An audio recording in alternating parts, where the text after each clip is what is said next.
నమస్తే, నేను Roja. Welcome to special debate. ఒకరిది బతుకు పోరాటం, మరొకరిది నాంచుడు ధోరణి. తెలంగాణలో సమ్మె సైరన్ దడ పుట్టిస్తోంది. సమ్మె ఖాయమంటున్నాయి ఆర్టీసీ కార్మిక సంఘాలు. సర్కార్ మాత్రం సైలెంట్ గానే ఉంది. కాస్త ఆలోచించండి అంటూ ఉచిత సలహాలు ఇస్తోంది. సమ్మె టెన్షన్ పై ఇవాల్టి స్పెషల్ డిబేట్. రోడ్డెక్కేందుకు తెలంగాణ ఆర్టీసీ కార్మికులు సన్నద్ధమవుతున్నారు. బస్సులకు బ్రేకులు వేస్తామంటూ తేల్చి చెప్తున్నారు. ఇచ్చిన హామీలను నెరవేర్చాల్సిందేనంటూ గళమెత్తుతున్నారు. ఇంకెన్నాళ్ళాగాలంటూ ఆవేదన వ్యక్తం చేస్తున్నారు. ఆర్టీసీ కార్మికుల జంగ్ సైరన్ దడ పుట్టిస్తోంది. ప్రజా రవాణా ప్రమాదంలో పడే అవకాశాలు కనిపిస్తున్నాయి.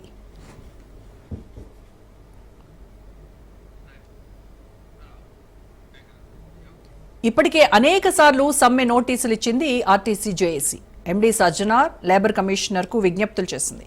మే 6వ తేదీ అర్ధరాత్రి నుంచే సమ్మెలోకి దిగుతామన్నారు ఆర్టీసీ కార్మికులు.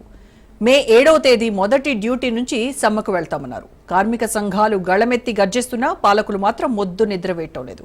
ఇప్పటి వరకు కనీసం చర్చలకు పిలవలేదు. దీంతో ఏం జరుగుతుందనే అందరిలో టెన్షన్ నెలకొంది.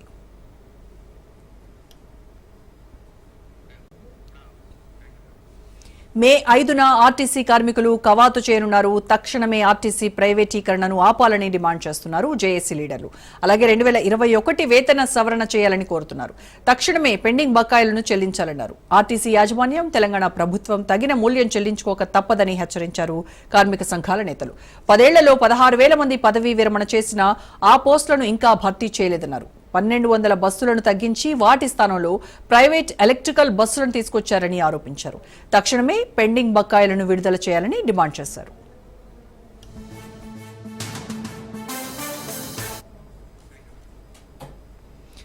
మరోవైపు సమ్మె వద్దంటూ కార్మికులకు రవాణా శాఖ మంత్రి పొన్నం ప్రభాకర్ విజ్ఞప్తి చేశారు. ఆర్టీసీ ఇప్పుడిప్పుడే గాడిన పడుతోందన్నారు. సమ్మెపై పునరాలోచన చేయాలని కార్మిక సంఘాలకు ఆయన సూచించారు. కార్మికులు సమ్మెకు వెళ్తే ఇబ్బందులు వస్తాయన్నారు. సమస్యలపై మాట్లాడుకుందామన్నారు పొన్నం.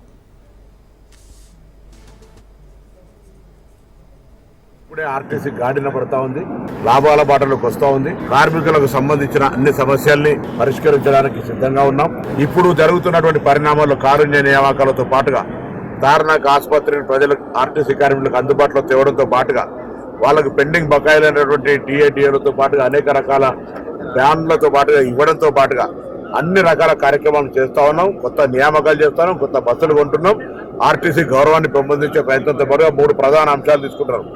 ఒకటి ప్రయాణికుల సౌకర్యం, 2 కార్మికుల యొక్క సంక్షేమం, ఆర్టీసీ సంస్థ పరిరక్షణ. దీనికి నేను అంటా ఉన్నా కార్మికులందరూ సహకరించాలి, కార్మిక నాయకులు కూడా. సమ్మెకు పోవడం వల్ల వచ్చేటువంటి దాని వల్ల జరిగే ఇబ్బందులకు మీ అందరికీ తెలుసు. కాబట్టి ఆ 2 ప్రధాన అంశాలు గౌరవ ముఖ్యమంత్రి గారి నోటీసులో ఉన్నాయి. వాటిని కూర్చొని మాట్లాడుకునేటువంటి అవకాశం ఉంది. వాళ్ళందరికీ కూడా ఏదైనా నా కుటుంబ సభ్యులు వాళ్ళకి బాధ ఉంటే వాళ్ళకి చెప్పాలి. నేను కూడా అంటానా ఆర్టీసీని రక్షించుకోవడానికి ఇటువంటి కార్యక్రమం తీవ్ర నిర్ణయాలు వద్దని విజ్ఞప్తి చేస్తాను.